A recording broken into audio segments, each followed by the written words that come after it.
Hey guys, John Faulkner here, and today I'm joined by Charley Hogwood. Charley has been with Survival Dispatch pretty much since the beginning. He writes articles in our monthly Survival Dispatch Insider. He's a dear friend to me, and today we're going to talk about the books that he's written over the last couple of years. He is a published author, and he's many other things, but today we're going to talk about the author role. So, All right. So we're just going to briefly talk about his 3 books. We'll leave links to Amazon below so that you guys can pick them up, and I'm going to tell you why you should. Number 1, Charley's going to talk about his first book here, the Survival Guide Handbook. For me, this is a must-read. This is a must-have in your survival library. Period. End of story. It breaks down from A to Z what an actual community is going to look like and how it's actually going to function and what is needed for it to function. That's what I think. Because there's so many rules that Charley breaks down. So tell us a little bit of how this book came about and why you kind of went down that path. Well, the idea and the reason I wrote the Survival Group Handbook was I had a lot of people in my business asking me, how do I find other people? How do I work with them? You know, what are the problems I'm going to run into when I put a group together? Yeah. How do I fix those problems? So I was actually going to write something else, and somebody came up to me and said, hey, would you write this book? Actually, it was my webmaster. And I said, okay. So I started doing an awful lot of research. It took a while. I contacted groups all over the country of every stripe. I mean, everything from tribes to Amish communities to different survival groups, communes, you name it. If it was a group, I also contacted a lot of people that run business and say, okay, what's your leadership model? How does it work to get people to work together? What challenges and successes do you have in these different situations we discussed? So this is really about how to plan, lead, and organize other people. It doesn't have to be a survival group. It doesn't have to be some big complicated militia. It's just your family. Yeah. At the end of the day, we're building community with our family, with our neighbors, with our coworkers, maybe a club or an organization or a hobby group that we belong to. I've even had people come up and get a whole bunch of these for their sales teams because it has team building exercises. It has team dynamics issues. It has what happens when we have something go wrong. How do we fix that in a group psychology kind of manner? So there's a lot of psychology, history, sociology. There's all of that in there. And it was designed to get you on the right mindset. And first and foremost, when it comes to building your survival group or your MAG, if you will, which was the first version of this, was mutual assistance groups, and was really to understand what it is that you as the individual is looking for. Before you start, ranting off about what this big event is that you need to put together your team, you got to start asking yourself some questions, and those are in here. That's where we start. Am I ready for a group? Am I willing to participate in a group? Would I make a good leader, or should I have somebody else lead people along? Where's my role? What are my strengths and weaknesses and all that? That's all kind of laid out in here. So it's not a checklist. This adapts to so many different situations. Absolutely. And that's what it's for. Yeah, and like I said, I think it is a must-have, in your survival preps, because we all want to talk about, books on security and perimeter defense and all this stuff, but it still starts at the core group of people that you have together and the roles and how they, really determine, I think, the outcome of a group. Yeah. And so I think that's a must-have. The two most important things in here, how to make a decision as more than one person, and how to find new members and how to vet those new members. Those are the 2 biggest things you'll run into in a group. Yeah, and then Charley's other book that I absolutely love is the Prepper Survival Retreats. This is a fantastic book if you're looking to find a location, to build out as a bug out, location. For me, I'm going back through this book a second time.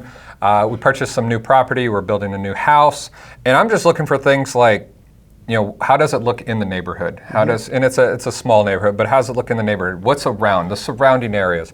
Potential issues and threats and dangers that might, be a regional kind of thing.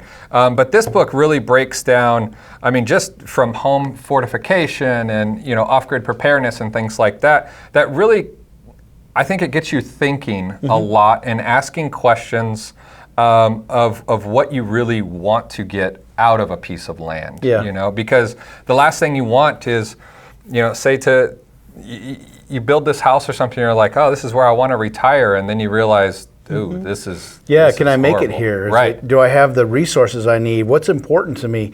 See, you start to see a trend with how I do things. In this book, I start asking you got to answer your own questions first before you start talking with other people. You have to answer your first questions to yourself in this book before you buy land. Yeah. So a lot of this is not intended to be a big, thick book. It's not intended to be about gun laws and tax laws and benefits of different states.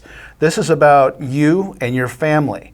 Can I make it here? Do I need employment? What do I need? Medical care, resources nearby, all of the things that go in there first. What is my frame of discussion to bring this point up to my significant others so they don't think I'm crazy? Yeah.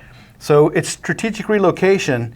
It's a very introspective process, and you have to answer that before you start talking to others about it. And a lot of people, you hear it all the time. It's like, I'm just going to buy some property in the hills. Yeah. The hills. The hills, the mountains, the woods. And I always say, I live there, don't come here.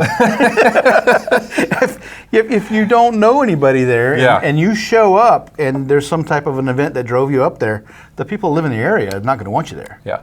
So we talk about how to overcome that. Yeah, so a fantastic book. If you're into that need, if you're looking to expand further, in the future, fantastic book to read before you make that. And then your last book, your new one. Oh yeah, the newest one that's out is book 1 of the Bound to Survive series called The Unraveling, and this is the fiction effort. The other 2 are nonfiction, and this one being fiction, a lot more fun to write, and it.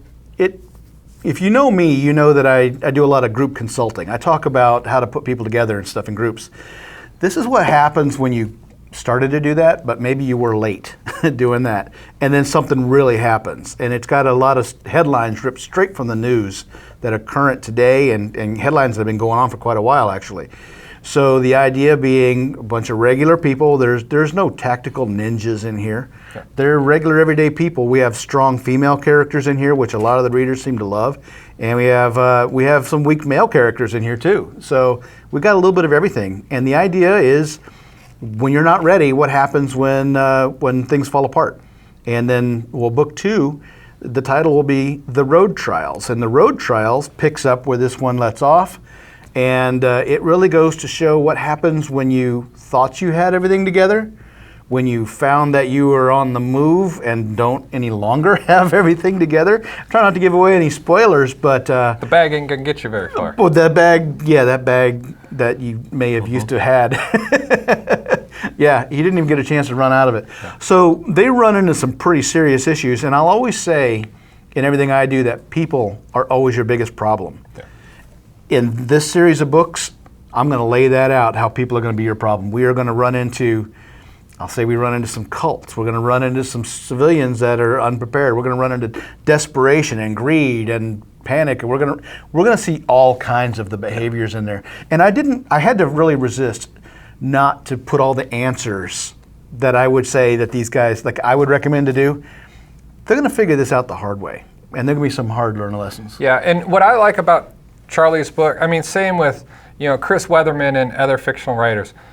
These are very knowledgeable men that put knowledge, I would say, in a fun form. Like you can learn. Oh yeah, you'll pick up tips. You can pick up little things here and there. But you'll find out that the characters didn't always know it. Yeah. And you're like, but no, don't go there. You don't run it that way. But it's one of those things where you can pick up little tips and tidbits here and there that you can apply to your own preps, your own knowledge base. And you get it in a fun form factor. Fun form factor. Fast reads. And I can't wait for book 2. Yep. So do you have any It is done. I was actually 5:30 this morning. I was doing some edit work on it. Cover is underway now, so I'm trying really hard to get it out here for the fall season if it's possible. Awesome. And you're gonna see some great stuff in there. It's gonna be fast. It's gonna be fun. So, guys, if you are looking to get any of these books, I highly recommend each and every one of them. We'll leave Amazon links below. Click them, buy them, and read them. The last part is the most important. Read them. Yeah, the second book's actually going to be longer than the first one. Do you have any of these on audio? Yes, we just recently got this one out on audio. Okay, that's what. So yeah, you check out the audio books, you'll find it there. So we'll leave those links below as well. Just making a to-do list for Nikki here. So He's on it. Make sure you check the links below. And if you guys have any other questions that you'd like Charley to answer, make sure you leave those in the comments. Hit that like button as always. And until next time, be safe.